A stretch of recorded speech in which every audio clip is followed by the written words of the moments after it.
ആകാശവാണി പ്രാദേശിക വാർത്തകൾ വായിക്കുന്നത് ഹരിഷ്ണ.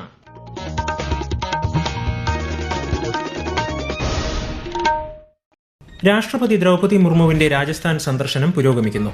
ഇന്ത്യൻ വ്യോമസേനയുടെ വായുശക്തി അഭ്യാസം രാഷ്ട്രപതി ഇന്ന് വീക്ഷിക്കും. സാങ്കേതിക വിദ്യ, പരിഷ്കാരങ്ങൾ, സാമ്പത്തിക സഹായം എന്നിവയിലൂടെ വികസിത ഭാരതത്തിലേക്കുള്ള പാതയൊരുക്കുകയാണ് ഈ വർഷത്തെ കേന്ദ്ര ബജറ്റെന്ന് പ്രധാനമന്ത്രി Narendra Modi. Ernakulam Brahmapuram compressed biogas plant മുഖ്യമന്ത്രി പിണറായി വിജയൻ ഓൺലൈനായി ഉദ്ഘാടനം ചെയ്തു. സംസ്ഥാന സർക്കാർ നൽകുന്ന തൊഴിലാളി ശ്രേഷ്ഠ പുരസ്കാരം മന്ത്രി വി ശിവൻകുട്ടി തിരുവനന്തപുരത്ത് വിതരണം ചെയ്യും.